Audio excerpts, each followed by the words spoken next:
देवकी नंदनाय नमः। ॐ श्रीशाय नमः। ॐ नन्दगोपप्रियात्मजाय नमः। ॐ यमुनावेगसंहारिणे नमः। ॐ बलभद्रप्रियानुजाय नमः।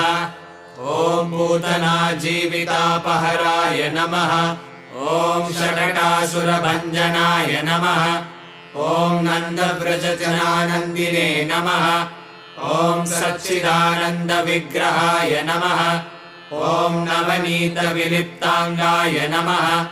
ॐ नवनीतवराय नमः। ॐ अनगाय नमः। ॐ नवनीतनवाहारिणे नमः। ॐ मुचुकुन्दप्रसादकाय नमः। ॐ षोडशस्त्रीसहस्रेशाय नमः। ॐ त्रिभङ्गिने नमः। ॐ मधुराकृत